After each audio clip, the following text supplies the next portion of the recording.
and welcome to Habs Unfiltered, episode 267, the post-draft episode. We are coming to you from McLean's pub in Montreal, nursing hangovers and all. That's and I'm true. Joined by a special friend, heterosexual life partner, Trey Wilson. Hi. Hi. Hi, everyone. It's a packed crowd here, so we got to Yeah. speak up. There's you can count everybody on one hand. Yeah. See, we got claps. See, Mom, people do like us. Yeah. So, just so everyone knows, come on down. We're here. You never know who's going to pop in. I mean, John Lou was here last night. Yes. Marty St. Louis was at the other bar, Yeah. but he was around. You never know. Oh, and Chicago's third-round draft pick was here. Yes, he Sam, was. Sorry, Sam, I forget your last name, but he's from Moncton, so Matt would be happy. Yeah. Matt would be happy. So Oh yeah, that's Matt's guy all day long. all day long, he's from Moncton. So, and apparently they went to a special bar later. They did. They did. Yeah, so We may or may not have suggested that bar. I'm not sure. And to Matt, we know you're in Kuwait. We miss you, buddy. Wish Not- you were here. not really. No, just kidding. All right, so this episode, it's Saturday. We're live streaming on YouTube right now. The show will come out a little bit later in the day for our listeners on Spotify and Apple. But we're going to talk to you about the draft that happened this week here in Montreal, which is why we were here. There's all kinds of stuff that happened, trades, GMs talking. One of them threw a paper airplane. I mean, it was wild. It was. We were fortunate enough to get seats close to the floor. Yeah. So we saw a lot of the action. I don't know, follow us on Twitter, but we were taking pictures anytime anyone talked to one each other. I did get to ask Bill Guerin later about why he was talking with Kyle Dubas, and he didn't like it. But anyway, I bought him because you let the secret out. Well, The Cam Talbot trade. if that happens, you heard it here first. That's all I'm saying. I called it on the draft floor. Anyway, it's not Montreal news, but Bill Guerin was talking to Kyle Dubas on the draft floor. I made the tweet. I wonder if they're talking Cam Talbot. And then we seen him at the bar last night, and I asked him, I said, so when's Cam Talbot going to the Leafs? And You ruined it. I ruined it. Yeah. So that's what he told me. I ruined it. So what we may as well just dive right into the whole thing. First overall pick, Canadians taking Slafkovsky. We've been on the show talking about Shane Wright, how we felt that they would go that way, but it would seem that Kent Hughes has other ideas and seems to know a lot more than we do. Oddly enough. well, if you look at the makeup of the team going into the draft, the center is what they needed. But then if you watch the draft and you know exactly what happened that day, Yeah, we're we're gonna get into that. We're going to get in that in a minute. They went with Slafkovsky. Either person you were picking was going to be a good player or a fairly good player, so it doesn't really matter. But I will say this: Grant McKegg, as crazy as that old man is, I agree. when it comes to the draft, he knows what he's talking about, and you can't deny that. Sometimes. I mean, not everyone's perfect, but he was on the Slafkovsky train from the start. And you may have had issues with the way he presented it, but in the end, he was right. He knew what was happening. He said he'd fall out of the top three, which made sense because New Jersey wasn't taking a center. But No. yeah. And for anyone who wants to get a recruits draft guide, he's selling them for $9.99 right now at recruits.ca. They could be wonderful souvenirs for the first time the Canadians pick first overall in 4 years. Right, So with Slafkovsky, they seem to have gone with a certain draft plan. You see it with Nazar, Beck, all the way down with everyone they picked, Hudson. They're looking for players that play a certain way. He's not throwing darts at the board, trying to just pick a bunch of people, even though he did. They made 9 picks. 9 of their 14. They made more than I thought they made. They did make more than I expected, but there was a plan. They picked guys who play with pace. They wanted some size added in. They got that. Slafkovsky definitely has that in spades.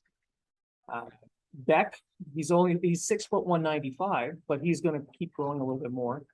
So they got some size. They all have skill. Everyone they picked has some form of skill that they really want to milk out of them, and they all play at high pace, and that seems to be what their plan was. Yeah, even the defensemen they got are high-paced defensemen that like to move the puck with a good transition. I think it's the transition game that they really went for with these guys. And I think now on the post presser with Kent Hughes, I mean, he mostly talked about Slafkovsky, but he said that he wants people that want to be a difference maker, and then that's why they went with him. I'm pretty sure they had him in their dubbed as their pick for a while. Yeah. Even though they said they really didn't know. We'll get into why I think they said they really didn't know later, but yeah, everyone they picked has skill, they have speed, they have a good transition game. But they also have things that they need to work on, and I think the Habs are really getting into the development team with this, and they're really going to work, because everything they said is, yeah, we're going to work with this guy on this, and we want this guy to, you know, so they know exactly what their what that is, and they know that they can fix it. And I think that's why they drafted who they I mean, they got some pretty steals late. They got some really good players late in the draft. They were making home run swings. Yeah. So the Lane Hudson pick at the end of the second round, he slid because he's small.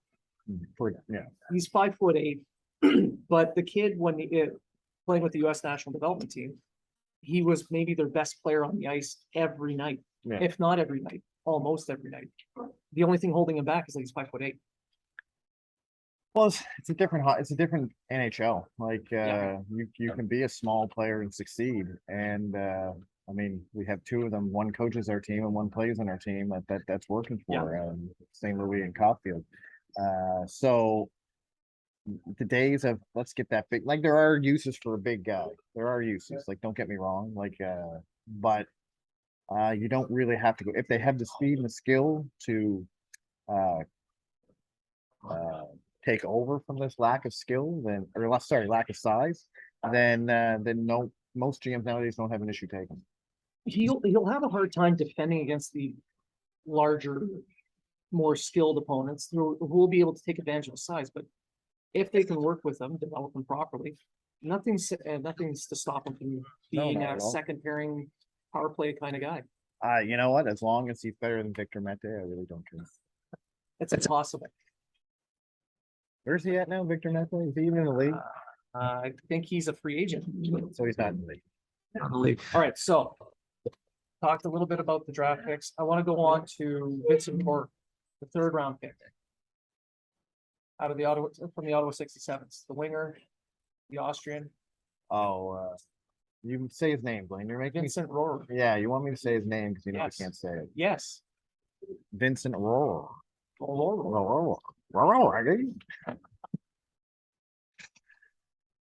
But no, this is another guy who plays with pace, but he's very, very strong defensively.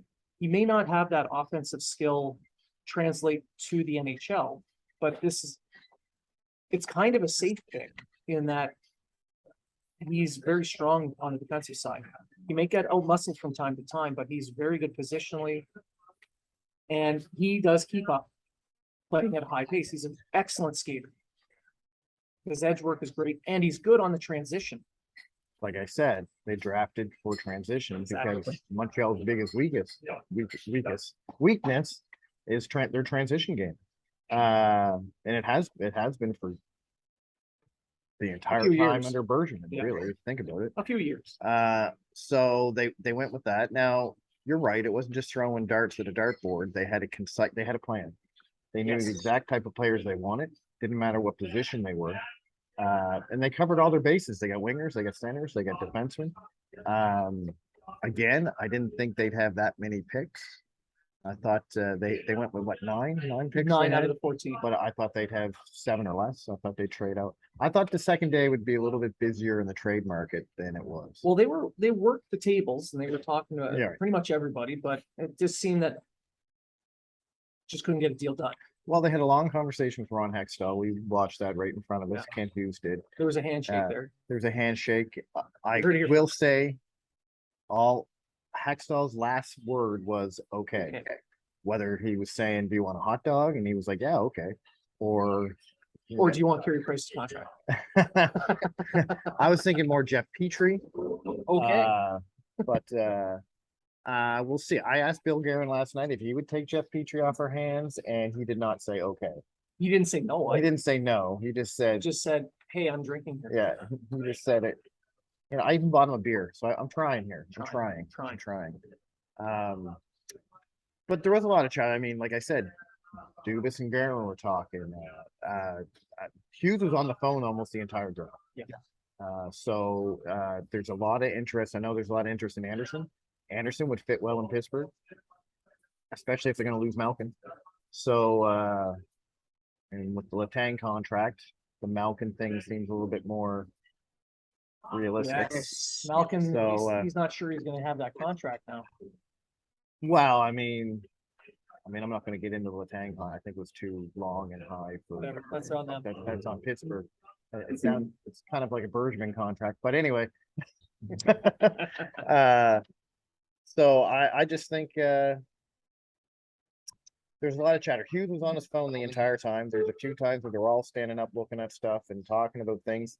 I think going into this free agent next week, there's going to be some movement. Yeah, well, just like every other year, the discussion on the draft board tends to set up the following weeks. Correct. Yeah. And with free agency kicking off in about 7 days on the 13th of July, I expect to see a bunch of movement after that point. When the top players of the UFA start falling off, Yeah. that's when you're going to see them move Once a team misses on their on primary their target. primary target. And then you see that every year. Yeah. You also, I mean, we're going to get into it a little later, but an example of something that starts before and ends up here. Yeah. There's you'll see that later, and you'll see, which will explain a lot of things that happened on day one of the NHL draft. But back to the draft itself, there was a lot of overagers picked in this one because with the lost seasons due to COVID, there was less viewings of these young guys. Yeah. And in the later rounds, the GMs were leaning towards people that they had more viewings of, that they feel could provide something, at least at the minor league level. Well, a lot of these overagers, you can get them right into the Laval or Trois-Rivières. So in this case, I'm thinking Jared Davidson, the player that they picked from Seattle. He's 20 years old. He's a center. Yeah. He's capable of walking into Laval next year. Yeah. He led Seattle in goals, points. He carried that team to the WHL final where they lost to the Oil Kings. But they were a highly competitive team, and he was one of the driving forces. So picking him up in the later rounds, you know, a solid two-way center who has a bit of a scoring touch. Maybe he's a late bloomer, or at the very least, Laval gets a pretty good centerman to help them along. Yeah, I think he was drafted purely to throw him right into the AHL, and if he struggles there, you can just go to the ECHL, not the East Coast Hockey League. It's not called that anymore. It's just the CHL. You're welcome, Andrew. So I mean, but I think they got a steal of a pick there. Montreal, I think, got a few steals late in the draft that could turn out to be. They could be steals. I think they were taking home run swings. They're either going to be a steal or they're not. I mean, you can say that about any draft guy though, but there are some really nice looking prospects that went late in the draft that they took a gamble on. I guess it wasn't much of a gamble where they picked them, but that they picked up Montreal. I mean, if you think about it, if you have guys like Joshua Waugh that works out, when I see works out, I mean like a solid third line center with a second line. But that's a 5th round pick that pans out. That's what I'm saying, Yeah. right? Like if you get guys like he works out, maybe Arbor Jackeye, and we can get into a conversation I had yesterday about that too. Yeah. I mean, then you have your Caden Gooley, your Harris, your Norlander. Like there is so much potential coming probably through Laval next year. I mean, Laval's going to be a hell of a team. They are. But it could be hard for Davidson to get on Laval if there's a lot of those players are going to be there. But Swati got on these players too. Correct. And he's playing in a pro league. He's playing with men. He's playing in a pro league. He's not playing in in the Canadian Hockey League. And you look at the list of under 23 talent that the Canadians have. Jack, like you mentioned, Yeah. Slafkovsky, who was just drafted this week, Suzuki, Heineman, Kidney, Riley Kidney out of Halifax. Yeah. Hi, Riley. I'm Fairbrother, telling you, if you were down here, you would see all these people. that's right. Um, Barron, another Halifax kid, a boy. But it's a long, long list. And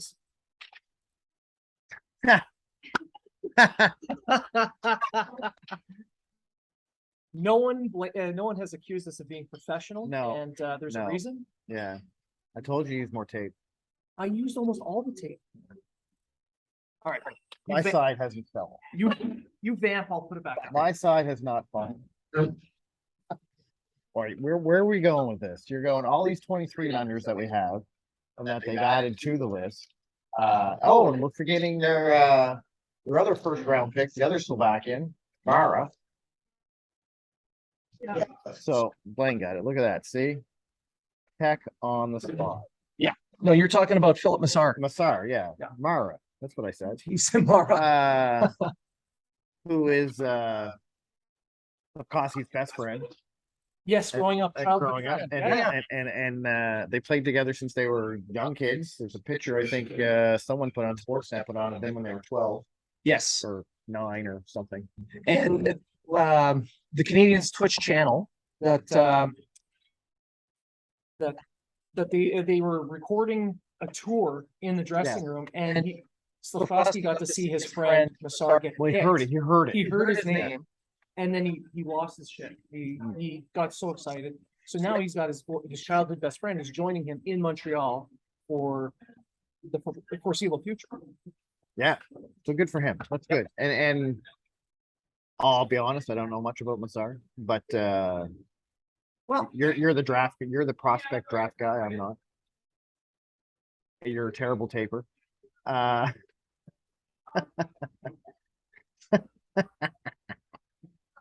so Yeah, two of our so, sponsors, No Name Hockey, Boxing Rock Breweries, Sea Giant. I apologize, the banner fell again. Lift off. Yeah, but that one didn't fall. No, because it's on my chest. It's on your chest. It's gonna fall in about 10 years. You want me to do that? You want to do it? Do it. Don't tease me. You guys teased me all last night, so. No, I mean, don't tease me and say you're going to do it and not. Oh, Yeah. I'm teasing you. Yeah. All right. So, anyway, so Massar. This kid has a great shot. He's an excellent skater. Unbelievable talent on the transition game. And he's a very good complement to Slafkovsky on their power play. Playing on the Slovakian team, Massar was on the opposite wing during the power play, and he was just nailing one-timers that were being fed from Slafkovsky and vice versa.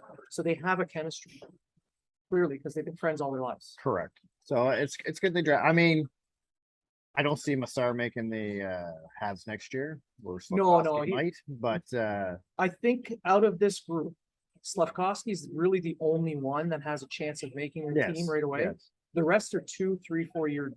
correct. And that's projects. and if you listen to Hughes in his interviews, and you listen to it, he's always said we're not looking for guys right now. That's right. They want the So- best player 5 years down the line. Right, correct. And with the new hire, Adam Nicholas, in charge of the development plan, and with an actual analytics department who will feed information to these groups, they actually have a development plan in place now. Something that the last regime, as much as I like to give them credit for what they did do, they had deficiencies in that. Yeah. They were very old school, and you show up, stay. I'm gonna show my butt. So you got to step up. You've got to. So you got to step up, and you got to play in the fourth line. Work your way up to the third line. You got to prove yourself. Whereas in this case, they're going to use analytics, and they're going to start placing the players into the roles that they were drafted for, and let them develop in that manner. Sorry, didn't mean to show my butt to everyone. Well, you've been working out, so why not? Yeah, a little bit. Yeah, so going back to, because I lost my whole train of thought, but you're absolutely right. They're Slafkovsky may or may not be in the NHL next year.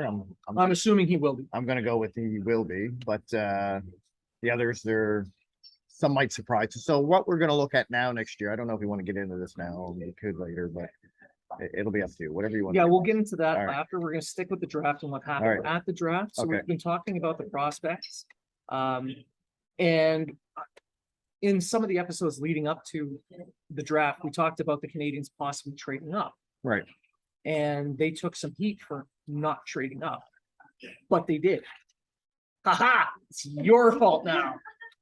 And don't worry, no. Yeah. Well, Martin Lapointe said they tried to trade up, and And they did. They did traded try. up Well, to get the 13th pick. They did. Yeah, just take that down. Yeah, we're good. We're good. See, the McLean's are still there, buddy. Yeah. Anyway, they did trade up and got the 13th pick, and then they took that 13th pick and flipped it. For And 6'4", 200-pound center who was drafted 3rd overall in in 2019. 2019. So they got Kirby Dach. Now, this goes back to what I was saying, how things start one day, but they don't materialize till talks between them and Chicago were going on for a couple of weeks. As soon as Dach kind of came up on the market, but Chicago wanted a high 1st round pick, which Montreal was not giving up No, and they didn't want the 26th.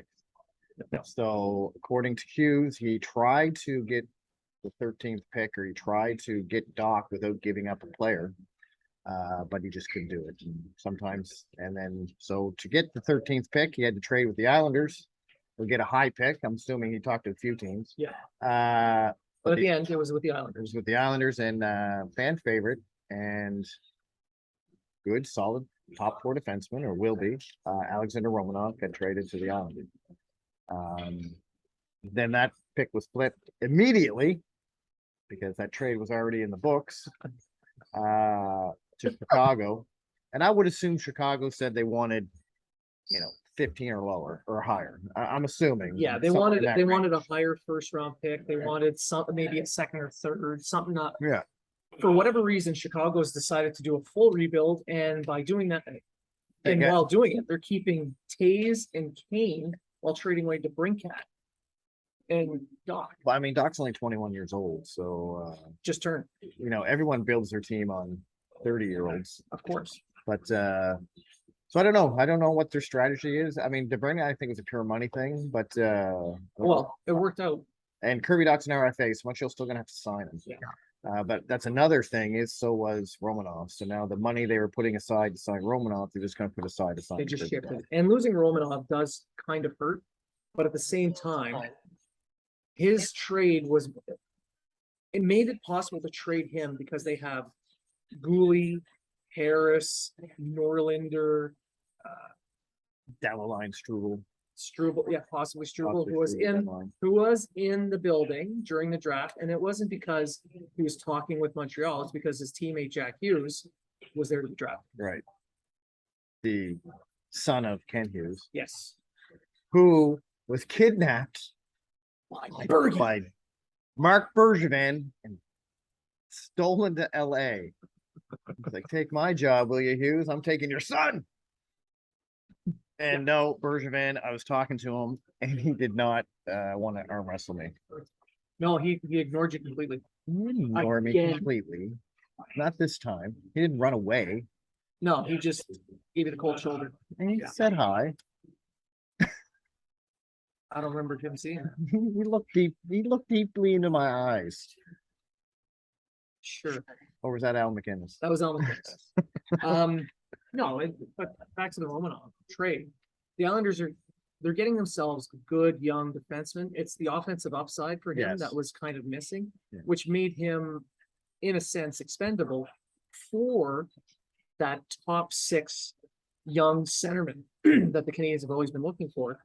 And you, as you know, you just cannot trade for big young centers Well, you can't get a big winger and then trade for a big young center within at minutes. the same time. Within minutes. Mark Bergevin said that, and we believed him until today, till this draft. And again, Kent Hughes said, "Hold my beer, Mark."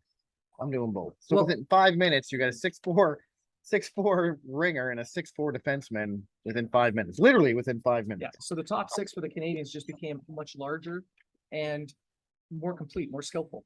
And although they're not saying the word rebuild, as John Lou pointed to last night when we were talking to them, there's a reason for that, because they believe, and I believe, and I'm not putting words into John's mouth, but the sense is that this is not going to be a very long.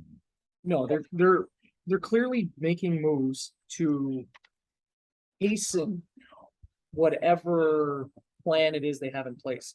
Picking up prospects when they're making trades, like when they traded Toffoli to Calgary. Yes, they got that first round pick, but they also got Emil Heineman, Right. who was 2 years post draft. And they wanted people that are close to being NHL. That's right.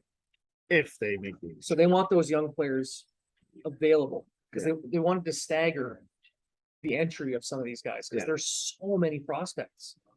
But that's what they've done. They use some of that draft capital plus a young player to pick up another young player. And now you might go back and go to the site I never use, Hockey DB, or I like to use Hockey Reference personally, but or any of those sites and look at Doc's numbers and go, what the hell, this guy, but he had a bad wrist injury.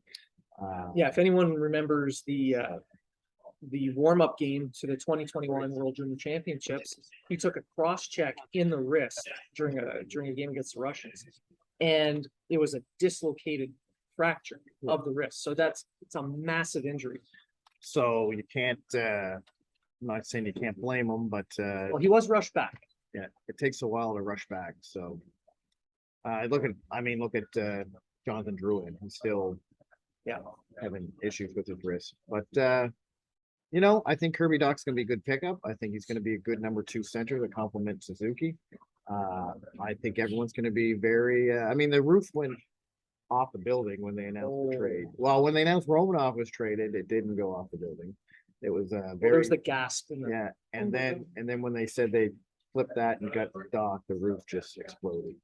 So and before that happened, Bettman trolled the entire crowd. Yeah. When he got up to the podium, they booed, but it was just a smattering of boos. Yeah. They weren't that loud. I mean, I know you must have been booing. Yeah, I know I was. It's I tradition. did not. I didn't boo it. It is tradition. Anyway, he said, "Oh, the energy is kind of low here," and as soon as he did that,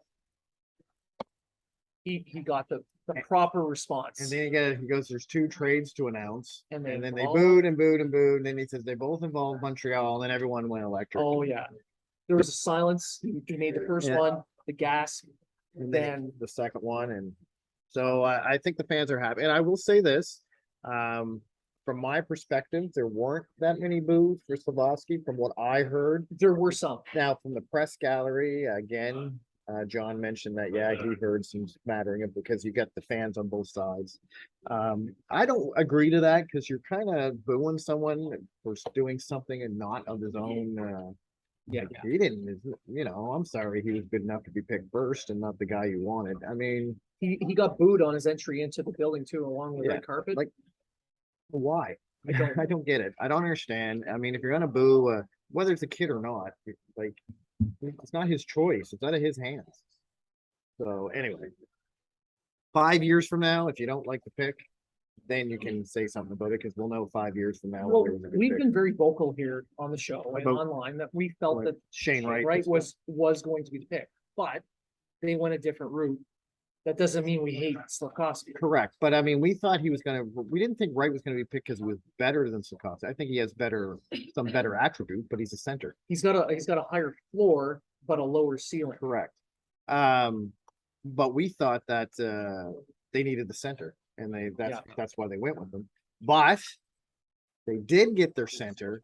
They just did it in a different way. So really, when it works out, when you know that he's getting docked, then Slafkovsky's a perfect pick, because you got your winger and your center. And he had that that plan in place basically for 2 weeks. Yeah. And now if they could have traded up and got Miracek or Nemec, you would have been laughing. Yeah, They and would- they did try, They did try to trade up. I don't think they would have got either of those. I think they would have got a top 15 pick or something. but they tried. They tried. LaPointe confirmed that in the post-draft press conference. But I don't think they wanted to give up any more players. So that's why I think they wanted to do it with just draft picks. Yes, yeah. So Hughes did promise a show at the draft, and picking Slafkovsky, making those 2 trades back to back really made the splash. And that kind of sets a tone for day one. I mean, it dragged on for about 17 hours by the end of it. Rounds 2 to 7 went quicker than round 1. Yeah. But they came out as the big winners in the day. In the day. 5 years from now, maybe different, but right now it looks like what they did over those 2 days is going to lay pretty good groundwork, a good foundation. And add that to what Bergevin did over the last couple drafts, because you have to admit, all these players are going to start coming into Laval and Montreal now are actually Mark Bergevin's draft picks. So, and Tim Timmons, or Trevor Timmons. So yeah. You can bash them all you want. However, they're going to have a heavy hand in the future of this team. Yeah. The legacy of this team with all these, unless Hughes decides to trade every single one of them, which he won't. No. It's gonna, it's part of Bergevin and Timmons, and you can't take that away from him. Now, during the first day, for the first pick, there was an interesting little tidbit there. Nick Suzuki was up on the stage. Correct. Now, we were talking about this at the moment when we saw him at the draft table, and that is what team captains do. So I fully expect him to be announced come training camp. So they say the team captain's always on the stage at draft day. Yeah. And Vincent Lecavalier was there. So I'm pretty sure that Lecavalier is going to be the next team captain. Oh, we got visitors. We got more people. People. The happy hour is here. Dave and Beth. Hello. Ladies and gentlemen, the 5 of our listeners. All 5 of our listeners are here now. So Good work, so So Lecavalier is the captain. Lecavalier the captain. Yes. It took what, 20 some odd years, but He's finally the captain. Montreal Canadian. He's going to be wearing a suit. So he's finally the captain. No, it's going to be Nick Suzuki. He's staying in Montreal. He's staying in Montreal.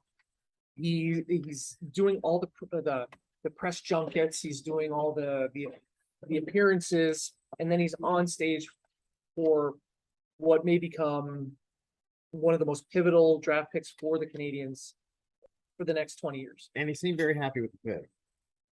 Yeah, for some reason, I don't know. Yeah, so maybe just because he was towering Slafkovsky towers above everybody except for Lecavalier, even though they're almost eye to eye though. Yeah, Lecavalier a big dude. Slafkovsky got that Ivan Draco. It's kind of like skate up to a guy and be like, "I will break you," but he'll do it with a smile. Yes, that's true. Yeah.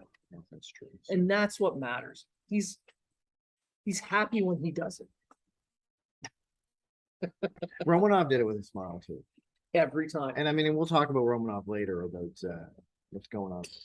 Who could replace him or whatever, because I have. Really? Well, yeah, but I think it's going to be, the start's going to be maybe a mixture of a couple people. Oh, yeah.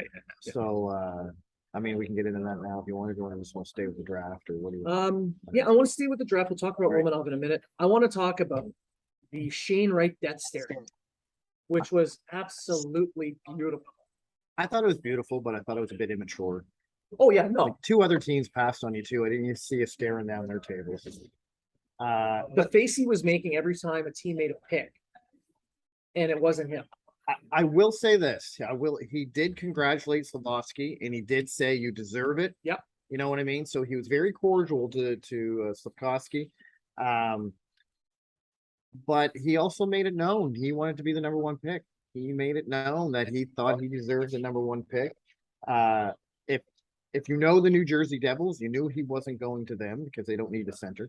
So you knew if he didn't get 1, he wasn't getting 2. It was like watching the movie. It's like watching the movie Draft Day. Yes. Bo Callahan dropped. Yeah.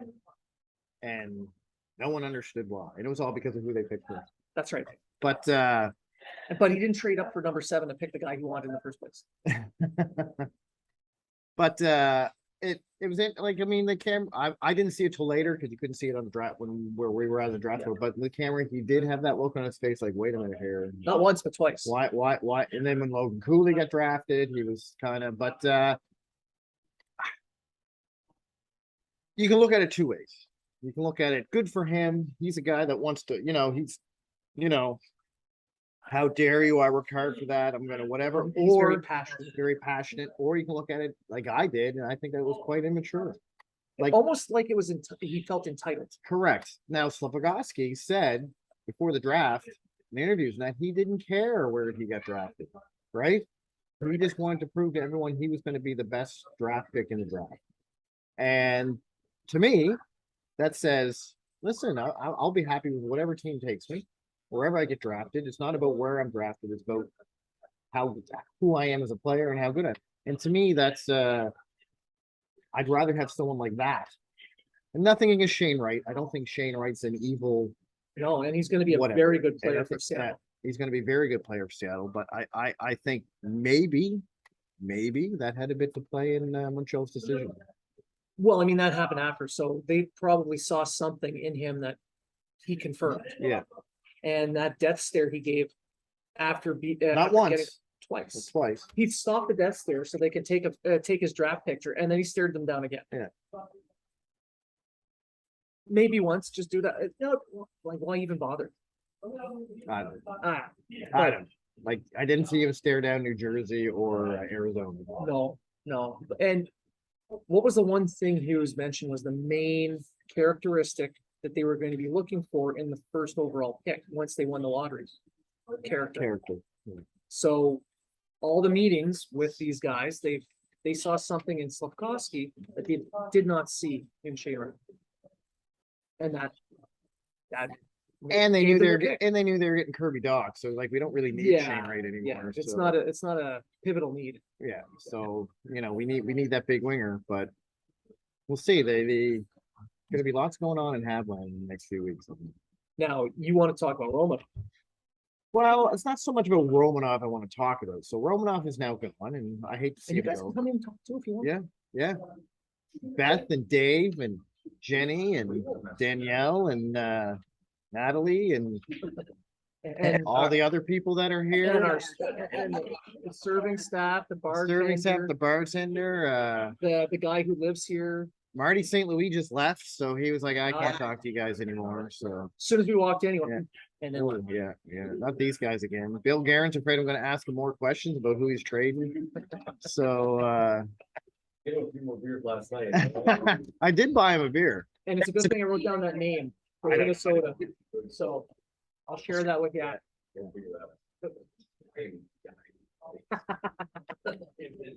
No condition.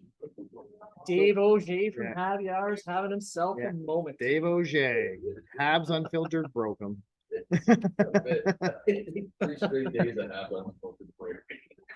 It tends to do that. does, it Yeah, does, 3 yeah. straight days of Habs Unfiltered will do that for it. So on my way to the rink to see day 2, Yes, I bumped into Hamilton, I believe he's the assistant GM, Steve Stales. yes. So that's the Hamilton Bulldogs, who, as we all know, last year had Jack Eye and Misha. and went to the Memorial Cup Cup. final. went to the final. Yeah. They unfortunately lost, but because for some reason the Quebec League is destroying every other league. Of course, they did play last year, but anyway, and he mentioned to me that he believes that Jack Eye has a great opportunity here to make the Canadians. We'll get into whether we think that's whatever in a minute. So we were talking quite frankly, and he said Jack Eye has everything Romanov has, except maybe it's a little bit less offensive. Yeah. And he doesn't have the speed. And that's what's gonna hold him back a little. Correct. Once he needs to get used to the speed of the game before he can really step in. Yeah. But you with Jack Eye, you're going to get a guy with grit, a guy who can hit, a guy who if your goalie gets hit, he is not going to stand around and look. He's going to take that guy out. And his maturity went up. I know he's suspended a couple times, but we talked about that.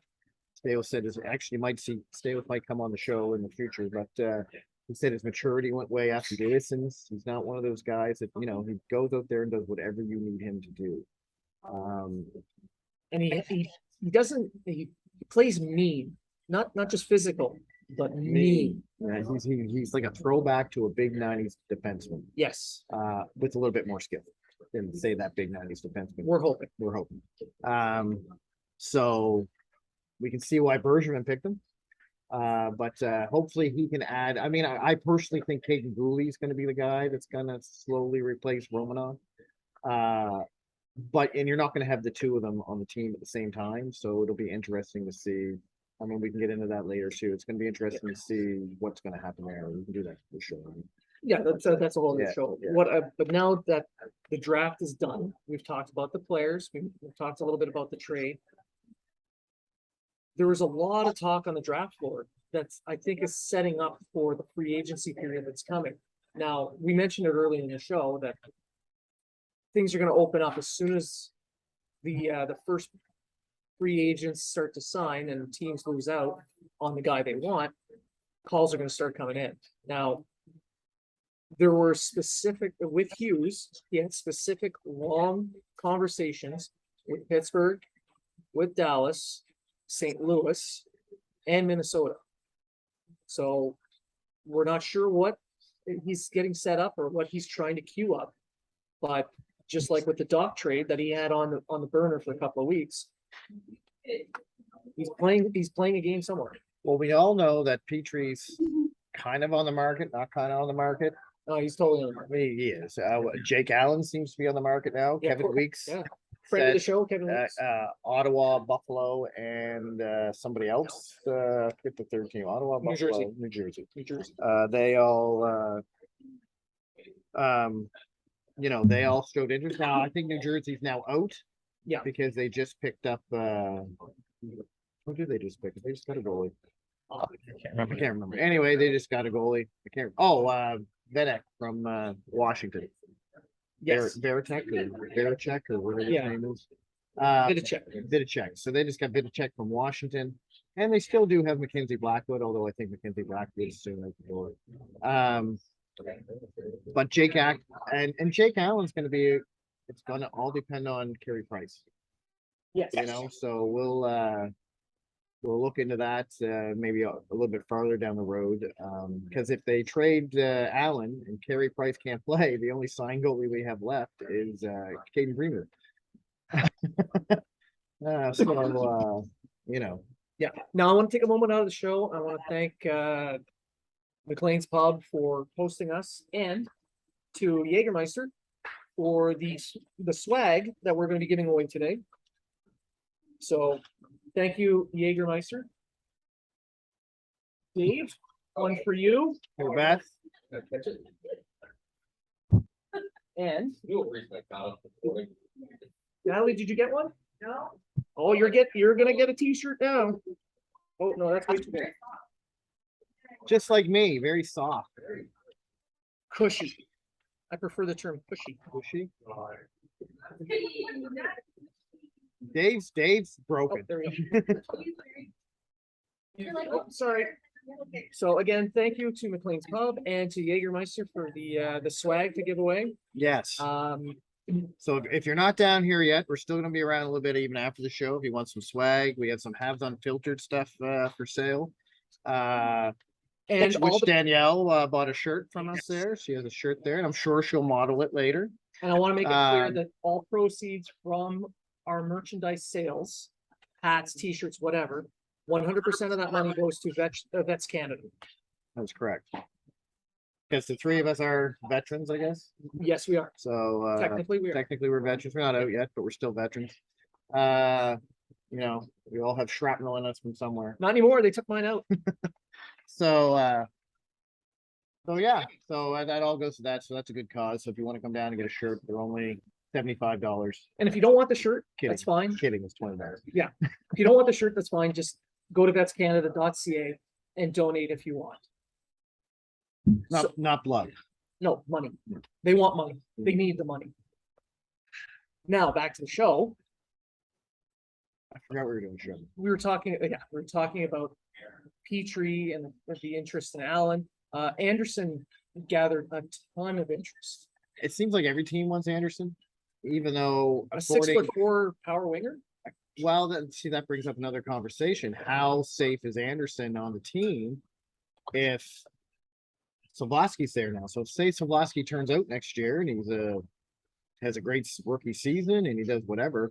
I think that kind of puts Anderson on the Does it though? well, do you want two big power forwards? Yes. Or yes, you do. So however,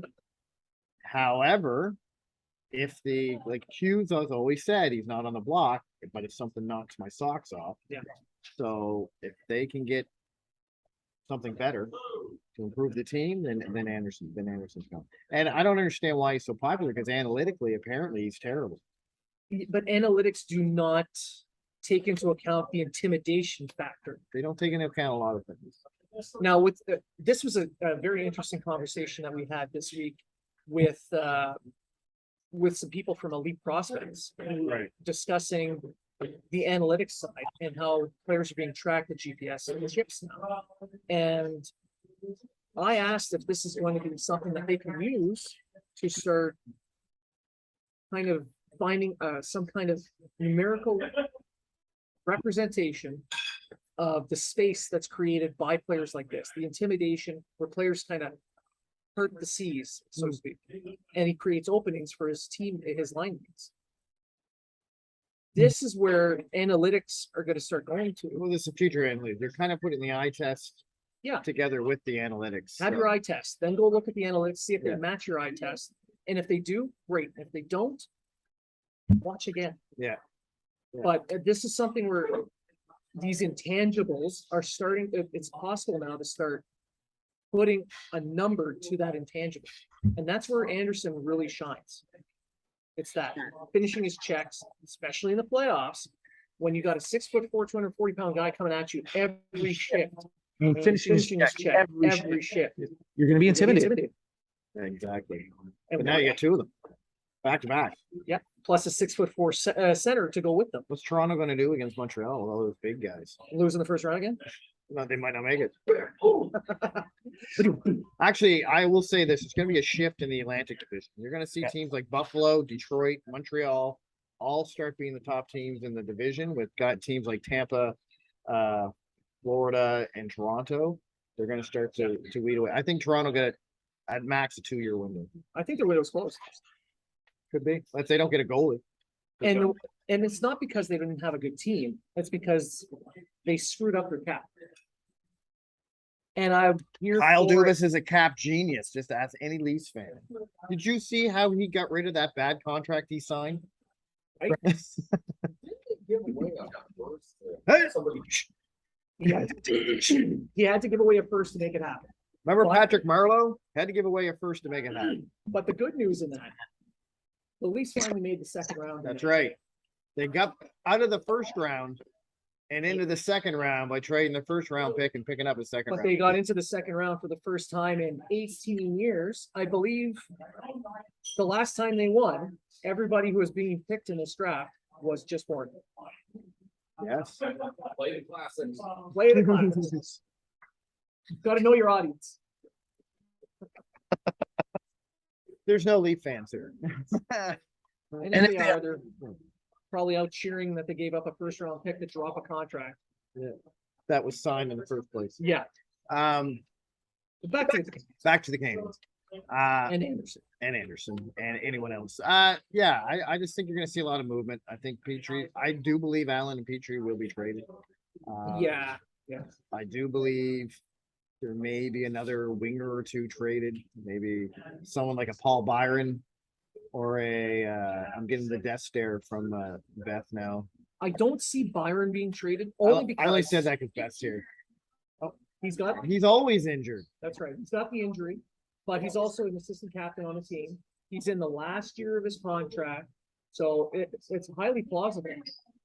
No, they cannot. No, they they're can't not, trade they're not him. going to. Druin will be gone by the deadline. He has an expiring contract. He'll be gone by the deadline. Hopefully, he'll play well, and they'll get something. They'll get something for him. of quality in return. Yeah. But Uh, with the summer, Anderson, I can't see being traded unless they offer like maybe a top pair right defenseman. and unprotected bottom 2023 pick. 2023 top 10 pick. Something along those lines. If they can get a young player, like, you know how they got Barron or Yeah.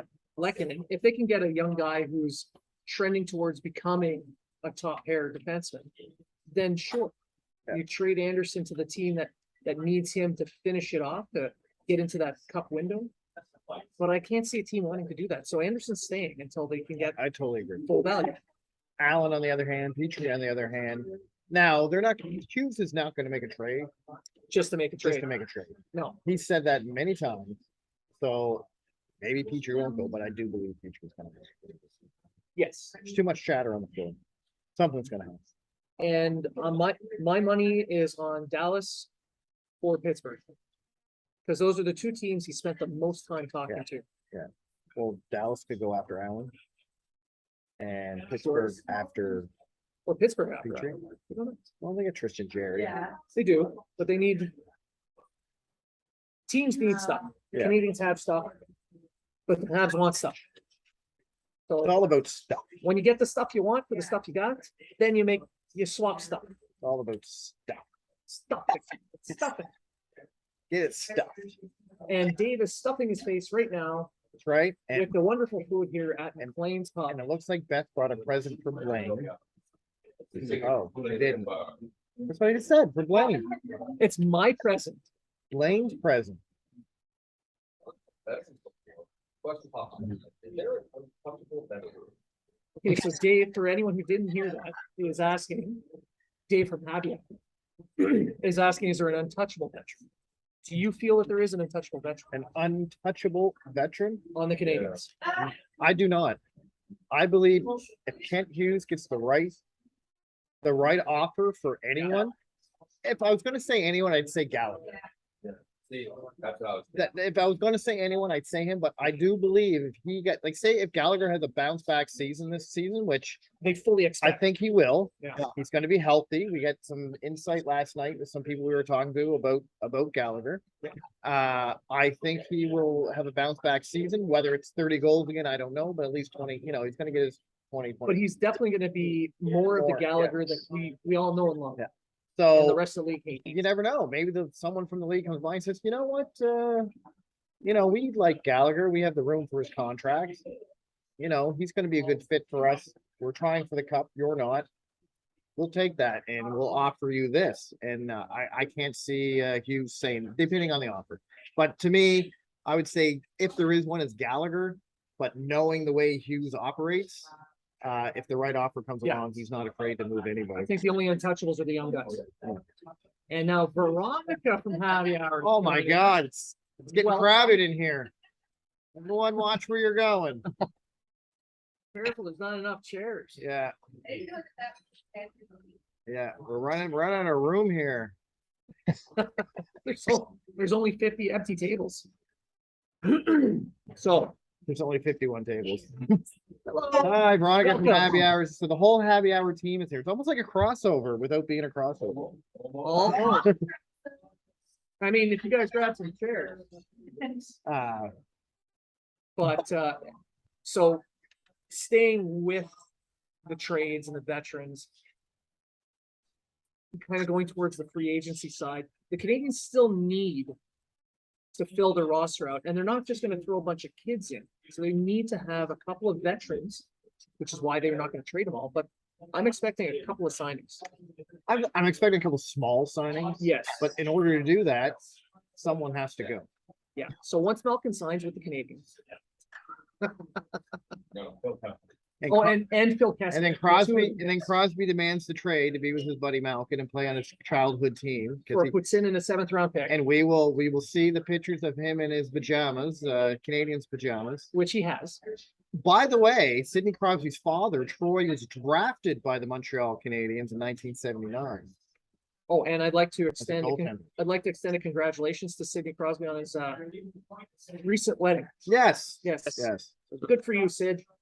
But back to the signings, the UFAs. Chris White, who was just bought out by Ottawa, has been connected to Montreal. But do they need him then? So, They don't need him, but if they do trade Dvorak, If, oh, If- that's another course, yeah, that's another guy who's, he never mentioned. Who's he's in been- trade talks, yeah. who's been in talks, We if got- they trade him, I think that's a mistake. I like the rule. I think you should stay. but for the amount of money they're paying him, Yeah. I can see why they would want to Yeah, make a deal. But if they, let's say they do, that's when White would have value. And it would be, like $1 or $2 million. So a decent sign. I mean, technically, if you traded Dvorak, you have Paling and Evans for their bottom two centers. I don't think Paling is really in their plans going forward. Not as a center, maybe as a winger. But, Yeah, I not think as they're a gonna center. shift him to the wing, but Or they're going to, Trade him. he could be another guy that gets traded. to Minnesota, Yeah. right, Bill?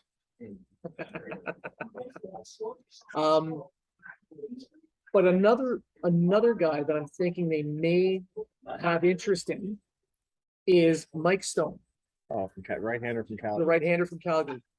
That wouldn't be bad because they have three right-handers right now, but that's it. Yeah, And none of them are, well, if Petrie goes, they have two. well, they got Well, still Barron, have three. They got Barron, but you don't want Barron, Harris, and Gooley or whoever's going to be. You don't want three rookie defensemen in your lineup. one or two, that, and even if you had three, Stone is a guy at his age, he'll sign for a reasonable contract. You can have him in and out of the lineup Right. And then you can rotate the rookies. or rotate widening. Yeah. Yeah. I agree with that because yeah, to have all three. Now, I guess you could, it all depends on if you're really confident in how Barron played before he got injured or confident. Because that's kind of what Martin St. Louis did with Harris there near the end of the year. Harris and what's the other young guy? Maybe it was Barron. Anyway, he was rotating them out with veterans, so they weren't. Yes, yeah. Until a couple injuries happened, and they both had to play. But like Wyden, it was Wyden. They were trading him out with Wyden. But another right-handed defenseman, a veteran guy is not going to hurt on a 1 or 2 year deals till the young guys get ready. And that will allow a guy like Jack Eye to come up and maybe get a little part of a rotation and see how well he's going to do. But Don't forget, you got Schooneman in the Schooneman. slot there. Oh, yes, Schooneman. Yeah, you got him. You got Schooneman. I mean, your left, and this is why Romanoff was suspended. Your left side got everybody. Like you have tons of left-handed right. defensemen, with higher offensive and better transitioning skills than what Romanoff. Had. And I was talking to Barron before we came out. Mhm. I ran into him at the rink. He's recovering well. He's on the ice skating. He's looking very good on his feet. And he's of the mindset, the expectation that he has every opportunity to be on this roster full time as soon as it starts. Good for him. So But that's what I mean. If But they that's for feel now. comfortable with Barron as a, maybe you don't consider him as one of the rookies because you're comfortable. I mean, he's going to be a bottom pairing defenseman to start anyway. that's right. So, yeah, we'll have to wait and see. It's going to be, and that's another thing to think of. Where's Montreal going to be? Say Price comes back and he can play his 50 games, right? The expectation is if he's healthy, he'll play 50 He in the can play most. 50. So you can almost bet Price, even with a crappy defense in front of him, an okay team, that's a 20-25 wins. Yeah, well, it'd be 25 wins more than what they have. But you know what I mean? Yeah. And so if they don't trade Allen, you have Allen and he plays the other 35, that could be 15 wins. Yeah. Right now you're looking at 40 wins. Uh, But do you understand what I'm saying? You Yeah. understand where I'm going here? But that kind of points to why they feel it's not going to be a long Correct. process. But this is what hurts them going next year is they get 40 wins, they're getting 80 points, 80, they're not making the playoffs, but they're also not low enough to You're looking at a 13 to 15 15 pick. pick, right? So, I mean, I'm not saying tank. I'll never say tank, but you got to look at where you're at and what you're going to do. And that brings us to St. Louis' comments from the end of the season, where he said, I'm not going to sacrifice development for wins now. And that's what it looks like they're going to be doing going into the year. So Right. their decisions aren't going to be made on how do we beat Florida tonight? It'll be how do we get Gooley or Barron or Slafkovsky the experience they need to be able to compete and beat Florida next year. Correct. Yeah. Yeah. And I mean, I know there's a lot of people, they're like, they're going to tank for Bedard and all this, and I don't blame them, really. Like, Bedard's if we can get Bedard, we just won 2 drafts in a row. Or Mitch Cobb or Mitch Cup Tilly. or whoever. Yeah. It's going to be an incredible draft. I don't mean we say that every year, but it is going to be an incredible. No, we said this year, this draft sucked. That was it started off, oh wow, 2022 is gonna be amazing. And then it came, oh no, it's terrible. Yeah, well, that's what I'm saying. Like, Yeah. now we're saying 2023 is going to be amazing, and then it's going to come and everyone's going to be, I can't believe Bedard sucked. what, Bedard? Ah. He's underwhelmed. He only scored 80 goals this year. Yeah, he should have scored 110. So it'll be interesting. I mean, I'm not hopeful of us getting Bedard or making the playoffs. I don't think we're going to do either. However, A top 10 pick would be nice. when you get a top 10 pick, you are solidifying your future. And I think after next year's draft, I think you're looking at them to start to do the trajectory towards playoffs and then towards cup. Yeah, so a top 10 pick. Florida tanks next year. You get 2 top Top 10 10 picks. picks. One of them wins the lotto. The Florida pick wins the lotto. Then you get Bedard and Fantilli. There you go. They trade up and they get Bedard and Mitch Cobb and Mitch Cobb, Fantilli. yeah. This is totally gonna yeah, happen. it's totally gonna happen. And then we're gonna win the cup in 2025. So we're gonna end it off here. We've been at this for over an hour. If people want to eat, People want to eat. They're getting annoyed with us. yeah. What are these guys even talking about? Dave's been throwing things at us, Yeah. telling us to shut up. Millie, I thought you said this was a nice place to have lunch. But before we cut out, does anyone have a question or anything they want to ask us? Or want to come on here and talk about? What about Jake Evans? What about Jake Evans? I Jake- don't have some. Jake Evans will be either Because it their fell down. Jake Evans will be their 4th line center. And I think he's going to be a good 4th line. Someone that can pop into the 3rd line, maybe even the 2nd line if they need be. He can play the wing, he can play center. But I think he's going to be their 4th line center. And I think you're going to see either Paling move to the wing or we're gone in a package, I would say. Got one more. Oh, Dropping $100 this year. no, no. Oh, so for anyone who didn't hear, Dave asked if RHP, Harvey Pinard, will make the team this year. Lavaliger. Lavaliger, I think, is going to be in Laval, but I believe he'll be a call-up midway through the season when they trade Drouin for a first pick and a top prospect. Because Drouin's going to have his greatest season ever under Marty Yes. St. Louis. Hey, it took you that far 3 years. It's all gonna take you to 6. Yeah, Yeah. If it took because these he's only three- half of Guy Lafleur. That's right. That wrong. Half a D is fine by me. Get a hold of Andrew to get a shirt. Half a Guy is fine by me. Andrew, you hear this? You hear that, Andrew? We're giving you t-shirts. Give me a t-shirt ideas here. Actually, that's from Dave Auger, not Auger. Auger. So I want to thank everybody for tuning in. I want to thank all 5 of you for showing up. 3 Americans. Yes. 3 people traveled from the US, 1 from BC, and everybody else kind of snubbed us. Yeah. Enjoy your fish. Try the tacos. So thank you guys for listening. And remember, if you're talking about it, so are we.